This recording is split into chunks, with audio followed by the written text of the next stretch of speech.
और दूसरा कोई विकल्प नहीं है। 13 को एग्जाम हॉल में आप बैठोगे और फेल करके आ जाओगे, दैट्स इट, इतना ही होगा। यह बस समय काटने की बात है, यह सिर्फ समय काटने की बात है। आप लाइब्रेरी में पढ़ो, आप ग्रंथ उठा के पढ़ो या कुछ भी करो, अगर आपने स्ट्रैटेजिकल चूक की है जो क्लियर दिख रहा है, क्योंकि आपका 2-3 सालों से प्रीलिम्स नहीं हुआ, स्कोर यहां पर है, तब जब एग्जामिनेशन 1 महीने के बाद है, इट मींस की पूरी स्ट्रैटेजी के अंदर ही, या कह सकते हो कवाड़ा वाला स्ट्रैटेजी बना रखा है। हेलो चैंपियंस, कैसे हैं आप सब? बीपीएससी बिहार लोक सेवा आयोग एग्जाम निकालना है, राइट? एग्जाम निकालना है तो निकालना है। क्या जरूरी है कि 71 की हम तैयारी करें? जब बीपीएससी 70 जैसा इतना बड़ा मौका है हमारे हाथ में, तो हम अपने दिमाग को इतना सेटिस्फाइड कर लें कि कोई बात नहीं, इस बार इलेक्शन का समय है तो इतना सीट आया है, अगले साल भी इलेक्शन है तो इतना ही सीट आएगा, राइट? चल रहा है कुछ ऐसा, चल रहा है, ठीक है। सवाल यह है कि अब इतने कम समय में हम इस एग्जाम को कैसे क्रैक करने वाले हैं, और क्या एग्जाम हमने जो अभी तक पढ़ा है उस बेस पर इस एग्जाम को कुछ इंप्रूव करके क्रैक कर सकते हैं कि नहीं। एग्जाम क्रैक करने के लिए मैंने आपको बहुत पहले और कई बार हर एक वीडियो में बताया, और आज भी डंके की चोट पर यह बात कह रहा हूं, जिसको कोई काट नहीं सकता। किसी में हिम्मत है तो बस दिखा दीजिए काट के, कि आपके और आपके एग्जाम निकालने के बीच आपका पढ़ाई का जो मैटर है ना, पढ़ाई का जो योगदान है, वो अप्रॉक्स लगभग 30% है। 70% आप कैसे एग्जाम की तैयारी करते हैं, आप कैसे एग्जाम को निकालना चाहते हैं, एग्जाम निकालने के लिए आपका टेम्परामेंट, आपका फोकस, आपका डेडिकेशन कैसा है, ये ज्यादा मायने रखता है। और जिसका ये ठीक है ना, उसका ये 30% भी और कम हो जाता है। क्योंकि ये इसलिए भी आप समझिए कि आप जितना पढ़ते हैं, अच्छे से समझो क्यों एग्जाम निकल सकता है। आप जितना पढ़ते हैं उसका इतना हिस्सा एग्जामिनेशन में आता है, बाकी आप बस डर के मारे, नहीं पता होने के कारण, या कुछ छूट ना जाए इसको सपोर्ट करने के लिए आप पढ़ाई करते हैं, ठीक है। अब यहां पे आप हो, यहां पर आप हैं, और आपको अभी इस एग्जाम को क्रैक करना है, ठीक है। यहां आप हैं, जो आपकी अभी स्थिति है, यहां से हमें इस एग्जाम को निकालना है। कैसे निकालेंगे? इस एग्जाम को निकालने के लिए कई सारी चीजों की आपको जरूरत पड़ेगी, जिसमें पहला है चेक। खुद को चेक कीजिए कि ऐसे कौन कौन से कारण हैं जिससे हमारा एग्जाम रुक सकता है, और यह बिल्कुल इंडिविजुअल है। ऐसे कुछ कॉमन कारण की बात हम आपसे कर रहे हैं, लेकिन ये इंडिविजुअल है, सब पे सेट नहीं होगा, सब पे अलग अलग कारण अप्लाई होगा। और कुछ बहुत ही स्पेसिफिक कारण हो सकता है आपके अनसक्सेस होने का, जो 13 दिसंबर को एग्जाम है उसके लिए। तो वो आपका व्यक्तिगत कारण है, या तो आप अपने मेंटर से बात करके उसको निकालिए बाहर, या ये हो सकता है कि आप अच्छे से एनालाइज करें तो आपको वो कारण पता चल जाए। अब यहां पर देखिए, खुद को चेक करना है। चेक कैसे करेंगे?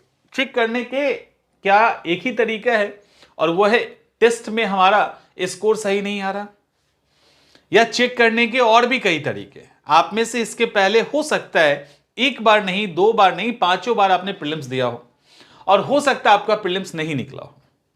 इट मे बी पॉसिबल कि आपका प्रीलिम्स नहीं निकला, आपने आज तक प्रीलिम्स ही क्वालिफाई नहीं किया। किसी का पहला अटेम्प्ट भी हो सकता है। कभी सोचने की कोशिश की कि क्यों प्रीलिम्स क्वालिफाई नहीं हुआ, और अगर पहले साल में नहीं हुआ, दूसरे साल में नहीं हुआ, तीसरे साल में नहीं हुआ, 5 साल तक पहुंच गए और अभी भी नहीं क्वालिफाई हो रहा है, इसका मतलब है कि आपको पढ़ाई से ज्यादा उन चीजों पे फोकस करना है जिसके कारण आपका पढ़ाई रुक जाता है, आपके पढ़ाई का फ्लो टूटता है, कंसंट्रेशन फोकस बिगड़ रहा है। तो जो कहते हैं ना ऑक्सिलरी रीजन है, जो कहते हैं उसको क्या कहते हैं हिंदी में, सहायक ठीक है, जो सहायक कारक है उसको ढूंढिए। समझ में आ रहा है? नहीं आ रहा? ठीक से सुनो। जैसे अपने को चेक करो आप कहां पे हो, तो आपको लगेगा कि हम अभी 50 या 60 क्वेश्चन कर रहे हैं, या चलो 80 सवाल कर रहे हैं। अब यहां पे दूसरा चीज ये चेक कीजिए, प्लान बी के अंदर क्या एग्जाम हॉल में कुछ ऐसा होता है जिसके कारण हम जाने हुए सवाल को गलत कर देते हैं, हम को चीजें याद नहीं रहती हैं, दबाव में काम नहीं कर पाते, ऐसे कई सारे कारण हैं। जैसे अभी देखो एक एक करके, आपका स्कोर मान लो 50, 60, 70, 80 कुछ भी आ रहा है, तो स्कोर एक तो कम आ रहा है, तो इस स्कोर के कारण हमारा एग्जाम नहीं निकल सकता, यह भी संभव है। दूसरा कि हमारा स्कोर तो ठीक ठाक आ रहा है लेकिन एग्जाम हॉल में हम सही काम नहीं कर पाते, एग्जाम हॉल को लेकर एक फोबिया है जिसको लेकर हमने अपने आप को मैनेज नहीं किया, और जब बाहर आते हैं तो वही सवाल सही दिखता है और एग्जाम हॉल में गड़बड़ हो जाता है। तीसरा, कुछ ऐसे सेक्शन है जो हमको याद ही नहीं होते, अब याद नहीं होता है, सवाल वहां से आ रहा है तब भी एग्जाम छूट सकता है। इसके अलावा दबाव, अब एग्जामिनेशन नजदीक है, एग्जामिनेशन के लिए 1 महीना है, 1.5 महीना है, या चारों तरफ से अलग अलग वीडियो सब चीज आ रहा है, और उसके कारण हम अब प्रेशर में हैं और लोग तैयारी कर रहे हैं, हमारी तैयारी उतनी अच्छी हुई नहीं, और चूंकि एग्जाम का समय आ चुका है, एग्जाम सिर के ऊपर है, तो हम अब इतना तनाव या दबाव महसूस कर रहे हैं कि उस समय को यूटिलाइज नहीं कर पा रहे, इसके कारण भी हमारा एग्जाम रुक सकता है। ऐसे कई सारे फैक्टर हो सकते हैं जो आपके एग्जाम को खराब कर सकता है, राइट। और इसमें पढ़ाई ही हो एक फैक्टर, ये जरूरी नहीं है, ये आपको सबसे पहले समझना पड़ेगा, राइट। सबसे पहले समझना पड़ेगा, तो सबसे पहले खुद को चेक कीजिए, सॉल्यूशन पे आएंगे, पहले चेक कीजिए कि ऐसा क्या कारण है जिसके कारण आपका पेपर रुक सकता है। ठीक है, चलो अब दूसरा करते हैं। जब आपने इसको चेक कर लिया, जब चेक कर लिया तब आप देखोगे कि आपकी स्ट्रैटेजी क्या है, आपकी स्ट्रैटेजी क्या है, किस तरीके से आप इस एग्जाम को ले रहे हैं, एग्जाम को लेकर आपकी अप्रोच क्या है कि कैसे हम इस एग्जाम को क्वालिफाई करेंगे। कुछ तो होगा, कोई तो प्लानिंग चल रही होगी कि, या वही गधे वाली चाल चल रही है, जैसे सब एक ढर्रे से जा रहे उसी तरह से हम भी जाएंगे, भले हम घोड़ा हैं, भले हम हाथी हैं, कुत्ता हैं, जो भी हैं, लेकिन हम चलेंगे गधे की तरह। ये जरूरी नहीं है ना, ये जरूरी नहीं है, हर स्टूडेंट अलग होता है, हर स्टूडेंट की समस्याएं अलग है, हर स्टूडेंट की समस्याएं अलग है। कई स्टूडेंट तो ऐसा कहते हैं कि सर हमको बहुत याद रहता है, हमारी अच्छी पकड़ है, लेकिन हम मिस्टेक कर रहे हैं। तो स्ट्रैटेजी आपका डिपेंड करता है आपने खुद को कैसे चेक किया है, और चेक करने और स्ट्रैटेजी बनाने के बीच में आपकी शार्पनेस भी मैटर करती है कि जो चीज आपने चेक की, जिसको आपने पकड़ लिया, उसके अकॉर्डिंग आप स्ट्रैटेजी कैसे फॉर्म कर रहे हैं। जैसे अगर आपसे सिली मिस्टेक हो रहा है, तो यदि आपको कुछ याद नहीं रह रहा है, फिर या एग्जाम हॉल स्ट्रैटेजी, ठीक है, कुछ भी ऐसा, या आप चलो प्रेशर में ही दबाव, इसी को रिपीट कर देते, दबाव में काम नहीं कर पा रहे, होता है ना ऐसा। अगर ऐसी कुछ चीजें हैं तो आपको उसी के अकॉर्डिंग चीजों को प्लान करना पड़ेगा, आपको अपनी स्ट्रैटेजी उसी के अकॉर्डिंग बनानी होगी। अगर हम किसी को बोल दें कि तुम ना ऐसे ऐसे करके याद करो, और उसको पहले ही से याद है, तो ये उसके काम का है। कोई ऐसा है जिसने काफी महारत हासिल कर ली है सिली मिस्टेक नहीं करने में, यानी एकदम सही बनाता है, silly mistake rare of the rarest होता है, उसको हम 50 सिली मिस्टेक का ट्रिक बता दे तो क्या फायदा, उसने तो उसको कर लिया ना, उसको वो नहीं चाहिए। सिली मिस्टेक से उसको कोई दिक्कत नहीं, उसको सारी चीजें याद है, लेकिन वो एग्जाम का जो नजदीक, जब एग्जाम नजदीक आता है तो प्रेशर में आ जाता है, और सब कुछ ठीक है, उस प्रेशर के कारण वो एंजाइटी फील करता है, बहुत सारी दिक्कतें होती है और एग्जाम खराब हो जाता है। तो उस पे क्या दूसरा सामान्य फॉर्मूला काम करेगा?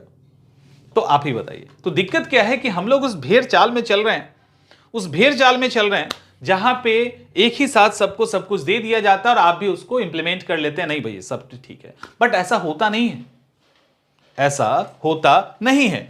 तो आप जो चेक किए उसके अकॉर्डिंग अपने आप को आपको तैयार करना है। अब कुछ और कड़वी बातें एग्जाम के पहले हो जाए तो ज्यादा अच्छी है। तो मेन क्या है कि आप अपने आप को पहले चेक कीजिए और आपका स्ट्रेंथ क्या है ये भी आप चेक कीजिए, तो स्ट्रैटेजी क्या है उसको चेक कीजिए। अब स्ट्रैटेजी और इसके बीच का जो गैप है उसको हम फिल कर देते हैं, तो आपको दिक्कत कम होगी। वो गैप क्या है अब देखो,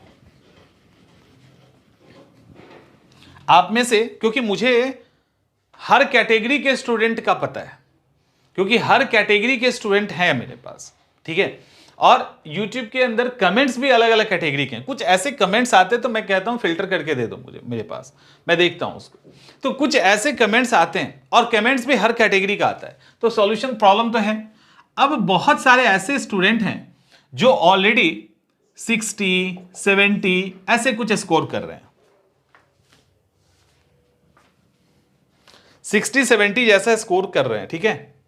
और वो क्या करने वाले हैं, वो बीपीएससी प्रीलिम्स निकालने वाले हैं। आप देखो, अरे चल जा, 60-70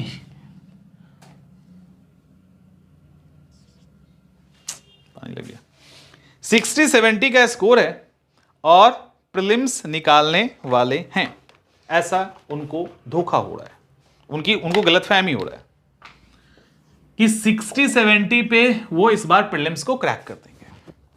और 60-70 कब आ रहा है, कब आ रहा है, तब आ रहा है जब 2-3 बार प्रीलिम्स दे चुके हैं और नहीं हुआ है। 67 नहीं हुआ, 68 नहीं हुआ, 69 नहीं हुआ, और स्कोर अभी वही है। मैंने थोड़ा ज्यादा बता दिया है, बस इससे भी कम आ रहा है, ठीक है। स्कोर यही है, ये मैंने इसलिए बताया कि इस रेंज में बहुत सारे आ जाएंगे। जो बहुत कम बताता, जो मेरे पास डाटा है जिसका एक्यूरेट डाटा है, तो फिर दिक्कत हो जाती है, तो आप रिलेट नहीं कर पाते, इसलिए मैंने थोड़ा सा इसको इंक्रीज कर दिया है। 60-70 के आसपास आप में से हैं। अब एक बात बताइए, पिछले कई समय से पीटी दिया जा रहा है और 60-70 के आसपास का स्कोर है, तो क्या सिर्फ इसीलिए आपका एग्जाम निकलने वाला है कि 2000 प्लस सीट है, 2000 से अधिक सीटें हैं इसीलिए आपका ये एग्जाम निकल जाएगा? नहीं। अगर 60-70 का अभी स्कोर चल रहा है और सही तरीके से आपने प्लानिंग, स्ट्रेटजी और इस टाइम को इसको यूटिलाइज नहीं किया, तो ये 60-70 के साथ बस इतना ही होगा कि आप 13 तारीख को एग्जाम हॉल में बैठेंगे और फेल करके आ जाएंगे, और दूसरा कोई विकल्प नहीं है। 13 को एग्जाम हॉल में आप बैठोगे और फेल करके आ जाओगे, दैट्स इट, इतना ही होगा। ये बस समय काटने की बात है, ये सिर्फ समय काटने की बात है। आप लाइब्रेरी में पढ़ो, आप ग्रंथ उठा के पढ़ो या कुछ भी करो, अगर आपने स्ट्रैटेजिकल चूक की है जो क्लियर दिख रहा है, क्योंकि आपका 2-3 सालों से प्रीलिम्स नहीं हुआ, स्कोर यहां पर है, तब जब एग्जामिनेशन 1 महीने के बाद है, इट मींस की पूरी स्ट्रैटेजी के अंदर ही, या कह सकते हो कवाड़ा वाला स्ट्रैटेजी बना रखा है। एक स्टूडेंट, मैं एकदम अच्छे से डिटेल में समझा रहा हूं, अच्छे से समझ लो, जहां जो फिट बैठता है वहां से उसको उठा लीजिए, क्योंकि ये इंडिविजुअल, आप इंडिविजुअल हैं, आप पे सब सेट करेगा जरूरी नहीं, कुछ चीजें सेट कर जाएगी और हो सकता है इससे आपका काम बन जाए और आप एग्जाम निकालो। अब एक स्टूडेंट है, ठीक है, उसने क्या किया, उसने जो भी चीजें बताई सबको उसने छोड़ दिया और एक शेड्यूल तैयार किया। अब बड़ा खुश उस शेड्यूल को तैयार करके। उस शेड्यूल के अंदर क्या था, 1 घंटा हिस्ट्री पढ़ना है, 1 घंटा ज्योग्राफी पढ़ना है, 1 घंटा पॉलिटी पढ़नी है, 1 घंटा ये करना है, 1 घंटा, मतलब सुबह से लेकर शाम तक के 10-12 घंटे का शेड्यूल, और उसमें सारे सब्जेक्ट को वो डेली रिवाइज कर रहा है और डेली पढ़ रहा है। मैंने बोला ये क्या कर दिया? बोला सर ऐसे ऐसे करेंगे ना तो कंसंट्रेशन बनेगा। ठीक है, पहले कुछ दिन बनाओ, उसके बाद बाद में बात हुई, उसको ठीक किया गया। कहने का मतलब ये है कि आप जब चीजों को ठीक से नहीं समझ पा रहे हैं, आपके समझ से चीजें बाहर जा रही है, तो आप जिसकी भी मदद ले सकते हैं। आप अपने सीनियर का लीजिए, अपने दोस्त का लीजिए, टीचर का लीजिए, मेंटर्स का लीजिए, जिसका भी ले सकते हैं मदद लीजिए, क्योंकि ये एग्जाम निकालना प्रायोरिटी है। सेल्फ स्टडी वाला भूत को उतार के फेंक दो, क्योंकि वो भूत बहुत चढ़ा लिया आपने, उसका कोई फायदा नहीं होने वाला है, बेकार की बातें हो जाएंगी, जाके फंस जाओगे वहां पे। और सेल्फ स्टडी से 4 साल से क्या कर लिए जो 5वें साल में कर लेंगे आप? तो यानी कहीं ना कहीं आपको, और ये बड़ा ही ये शर्म की बात ही नहीं है। हम एग्जाम की तैयारी कर रहे हैं, कोई 15 साल से किसी फील्ड में काम कर रहा है, या कोई सीनियर ही हमारा है जो एग्जाम क्वालिफाई कर लिया, वो आपसे ज्यादा एक्सपीरियंस और आपसे ज्यादा अनुभव और आपसे ज्यादा स्टूडेंट को देख चुका है ना, तो उसके पास वो चीज है और ये आपको एक्सेप्ट करना होगा कि वो उसकी जरूरत है आपको। तो यहां पे कहीं आप घूम रहे हैं तो किसी की मदद लीजिए ताकि वो सही डायरेक्शन दे और इस समय को आप बढ़िया से यूटिलाइज कर पाए। इसके बाद एक तो ये है। दूसरा, यदि आप दबाव में हैं, अगर आप तनाव में हैं और दबाव में, होता है, हर बार होता है और हर बार ऐसे स्टूडेंट हमको मिलते हैं। अगर आप प्रेशर में हैं तो किस चीज का है? एग्जाम का प्रेशर है ना, तो आपको कैसे स्ट्रैटेजी बनानी चाहिए? अभी तो 70 नजदीक आ गया। अगर आप किसी भी एग्जाम की तैयारी करें तो आपको प्रेशर आपका टारगेट यह होना चाहिए कि एग्जाम के कम से कम 30 डेज पहले, 30 दिन पहले हमारी तैयारी पूरी हो जाए। क्योंकि जो प्रेशर आता है वो एग्जाम के स्टार्टिंग में 1, 2, 3 सप्ताह पहले आता है।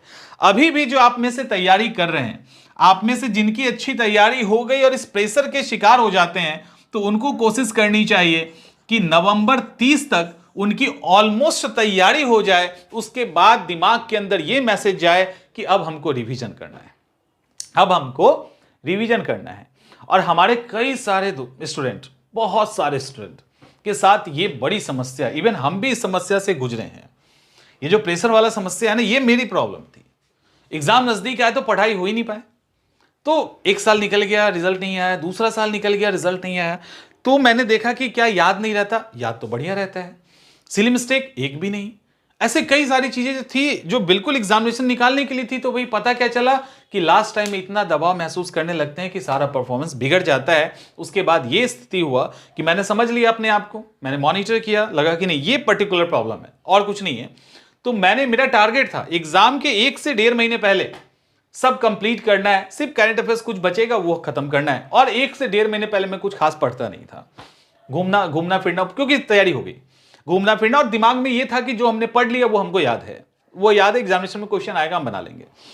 और ऐसे ही अपना जब नॉर्मल पढ़ाई जो होता है ना कि एग्जामिनेशन कब है उसका छोड़ के सामान्य पढ़ाई, और दिमाग में ये था एग्जाम कल होगा तब भी हम दे देंगे। तो ये हमेशा रहता था कि दिमाग कल ले लो एग्जाम, परसों ले लो, हम तैयार है देने के लिए। तो ये साइकोलॉजिकली क्या करता था, बूस्ट करता था, प्रेशर रिलीज करता था। तो ऐसा कुछ प्रेशर है तो आप समय के पहले अपने सिलेबस को कंप्लीट कर लें और बस ये दिमाग में रखें कि अब ले लो कल एग्जाम। कई स्टूडेंट हमारे अब रेडी हैं, एग्जाम कल ले लेगा तब भी वो दे देंगे। वो चाह रहे हैं कि जितना जल्दी एग्जाम हो जाए ताकि हम दे दें, क्योंकि उनकी तैयारी अब हो चुकी है। समझ में आ रहा है? तो ये चीजें बहुत अहम है। तो आप समय के पहले तैयार कर ले, उसके बाद फिर रिवीजन करो और दिमाग के अंदर रोज मैसेज दो कल एग्जाम होगा तब भी हम देंगे। दबाव आएगा ही नहीं, आप बढ़िया परफॉर्म करेंगे उस टाइम में भी। अब रहा सवाल सिली मिस्टेक का, याद नहीं होने का, उसको छोड़िए। अब आते हैं हम लोग कि अभी हम क्या करें। अब यक्ष प्रश्न ये है कि जो हो गया सो हो गया, अब क्या करें। ठीक है, अभी हम अपनी तैयारी को कैसे दशा और दिशा दें, क्योंकि आप में से शायद किसी का मैसेज तो जरूर आया है कि क्या अभी से लेट हो गई मुझसे, अभी से हम सीरियसली तैयारी करें तो एग्जाम निकाला जा सकता है। इसका जवाब डिपेंड करता है कि आपने इसके पहले क्या किया। अगर आपने इसके पहले कुछ नहीं किया है, कभी जीवन में एग्जाम नहीं दिया, कभी किताब नहीं पलटा है, तो फिर एग्जाम नहीं निकलना है। तो फिर एकदम एग्जाम नहीं निकला, एकदम से फिर समय बर्बाद करके आप 71 भी खराब करोगे या यूपीएससी का एग्जाम देना उसको भी खराब करोगे, तो उसको खराब मत कीजिए। नेक्स्ट एग्जाम के लिए लग जाइए, ज्यादा अच्छा है। लेकिन जिन्होंने कोई भी एग्जाम, इवन टीचर का, प्यून का, किसी का भी, दरोगा का, सिपाही का एग्जाम अगर दिया है, उनके लिए पॉसिबिलिटी है। क्योंकि एग्जाम देने का मतलब होता है कि वो एग्जाम के मोड में कभी ना कभी आए होंगे। तो एग्जाम के मोड के अंदर रहना कुछ दिन मायने करता है, वो बहुत सारी चीजों को सिखा देता है। तो वो जब सीख लोगे तो 70% वाले में आप आ जाएंगे। अगर आपने अच्छे से किया है तो 70% में आएंगे, तो 30% तब किया जा सकता है। लेकिन अभी आपका 70 ही गायब है, पहला अटेम्प्ट है, पहली बार कंपटीशन में बैठ रहे हैं, तो 30 तैयार भी होगा ना तब भी ये 70 आपको खा जाएगा। तो ये 70 अगर ठीक है तो 30 तो किया जा सकता है, 30 ठीक है तो 70 को करना मुश्किल काम है, क्योंकि इसके अंदर बहुत चीजें बदलनी पड़ती है। Attitude, aptitude, temperament, focus, dedication, कई सारे नाम हैं जिनको बदलना पड़ता है, तो वो उसमें समय लगता है। अब सवाल ये उठता है कि अगर आप में से जिसने भी तैयारी की है, मैंने कहा है स्टार्टिंग में भी, आप किसी भी खास सब्जेक्ट को टारगेट करो, कोई खास, जो भी आपका कंफर्ट सब्जेक्ट है, कुछ सब्जेक्ट को टारगेट कीजिए। लाइक करंट अफेयर सबको करना है, बिहार स्पेशल सबको करना है, इसके अलावा जो आर्ट्स बैकग्राउंड के हैं वो आर्ट्स वालों को उठा लीजिए, जो साइंस बैकग्राउंड वाले हैं साइंस को उठा लीजिए। तो ऐसे करके आप सब्जेक्ट को टारगेट कीजिए। इसके बाद आपको एक नोट्स रखना है। नोट्स रखिए। किताबें अब नहीं पढ़ी जा सकती, किताब नहीं पढ़ना, किताब पढ़ के कुछ नहीं होगा। किताब रखना जरूर है कि अगर मान लो आप फंस गए कहीं पे, आपको समझ में नोट्स से नहीं आ रहा, तो वो सेक्शन आप किताब से कर लीजिए, वो बात अलग है। लेकिन एक अच्छा नोट्स अब आपके पास होना चाहिए। नोट्स के साथ साथ और क्या होना चाहिए? नोट्स के साथ साथ आपको टेस्ट देना है, आपको एमसीक्यू पे प्रैक्टिस करनी है, और जो सबसे अहम है वो है पीवाईक्यू। पीवाईक्यू पे अच्छे से काम करना है।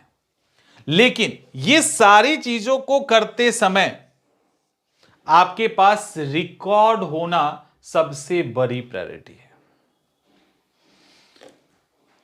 अगर हम आपको कह रहे हैं कि आप इससे एग्जाम निकाल लोगे, तो आप में से बहुत सारे ऐसे स्टूडेंट होंगे जो हमें ये कहेंगे कि सर ये काम तो हम पिछले 4 साल से कर रहे हैं, पढ़ रहे हैं, नोट्स पढ़ रहे हैं, टेस्ट कर रहे हैं, पीवाईक्यू लगा रहे हैं, एमसीक्यू लगा रहे हैं, क्या नहीं लगा रहे हैं, एग्जाम तो निकल नहीं रहा। तो एक बार यहां पे देख लीजिए, कोई ऐसी तो गलती नहीं हो रही जो 70% वाले लिस्ट में है। अगर 70% के लिस्ट में, तब तो ये करना बेकार है। और मैंने क्या बोला प्रायोरिटी पे रखने के लिए? प्रायोरिटी पे आपको रखनी क्या है? रिकॉर्ड।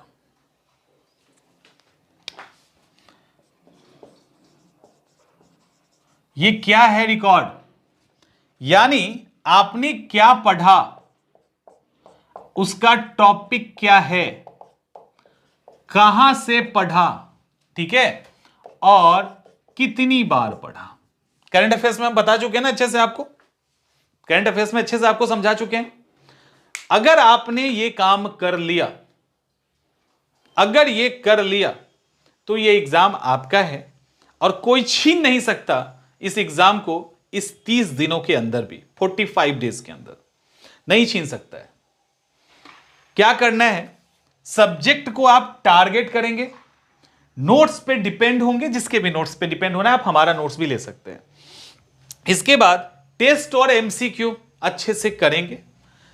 पीवाईक्यू को एकदम चाट जाना है, ठीक है। पीवाईक्यू कैसे किया जाएगा ये हम आपको बता चुके हैं। और ये सब करते समय आपके पास एक कॉपी होना चाहिए कि हिस्ट्री का मैंने गोलमेज सम्मेलन, नेहरू रिपोर्ट, 1935 का एक्ट ये किया है, पढ़ लिया है। इससे रिलेटेड पिक नहीं, पीवाईक्यू हमने बना लिया है। पीवाईक्यू हमने बना लिया है, ठीक है। कहां से पढ़ा, कितनी बार पढ़ा, रिवीजन कितना हुआ, ये जब ये इसको ट्रैक करने लगोगे ना, इसको ट्रैक किए तो इसकी कहानी खत्म। ये जो पिछले 2-3 सालों से रिजल्ट नहीं आ रहा, वो बस यही है कि आप अपने पढ़ाई को ट्रैक ही नहीं कर रहे हो। अगर हम आपसे पूछ दे करंट अफेयर्स कहां से पढ़े, तो फलाने किताब से पढ़े हैं, एक और किताब लिया था और कुछ नोट्स से पढ़ लिए। नहीं पता आपको कहां से पढ़े, अलग अलग सोर्स पढ़ रहे। हिस्ट्री कहां से पढ़े, इस किताब से, उस किताब से, उस किताब से, उस किताब से। कौन सा टॉपिक कहां से पढ़े, नहीं पता। आपको यही नहीं पता है कि किसमें, किस किताब में कौन सी टॉपिक को अच्छे से दिया हुआ है। बिपिन चंद्रा का कौन सा टॉपिक हमको पढ़ना चाहिए और किसी और किताब की कौन सी टॉपिक को पढ़ना चाहिए, कौन से टॉपिक को छोड़ना चाहिए, जब पढ़ोगे तब पता चलेगा ना। तो अगर आपने अभी भी इसको ट्रैक कर लिया, जो कि पॉसिबल है, सब्जेक्ट टारगेट किया, ट्रैक कर लिया, तो ये एग्जाम आपका होगा, इस बात की गारंटी है। तो ट्रैकिंग जरूरी है। तो ये सारी चीजों को अगर आप करते हो तो ये एग्जाम निकाला जा सकता है। लेकिन इसके दौरान जब टेस्ट भी कोई स्टूडेंट देता है, तो मेरा ये सवाल होता है कि क्या टेस्ट दे रहे हो तो ये दिमाग में है, इस तरह का सवाल जब एग्जामिनेशन हॉल में होगा तो हम इसको बना लेंगे। जब टेस्ट दीजिए तो ये आपके दिमाग में चलना चाहिए कि हम टेस्ट दे रहे हैं, एग्जामिनेशन हॉल में अगर इस तरह का सवाल आया तो हम इसको इसी मोड में बनाएंगे, हम इस तरह से बनाएंगे। ये चीजें भी तैयारी के दौरान दिमाग में आना चाहिए कि आप एग्जाम हॉल में बैठने वाले हैं और वो प्रेशर आएगा तो हम उसको कैसे हैंडल करेंगे। इसी प्रैक्टिस के दौरान वो भी होगा। एग्जामिनेशन हॉल में बैठोगे, सारे सिचुएशन ऑलरेडी सोच चुके हो, वो सारी चीजें आपके सामने आएगी, आराम से फेस करोगे, एग्जाम निकलेगा और घर जाओगे पास होके। क्लियर? मिलते हैं हम लोग नेक्स्ट सेशन में।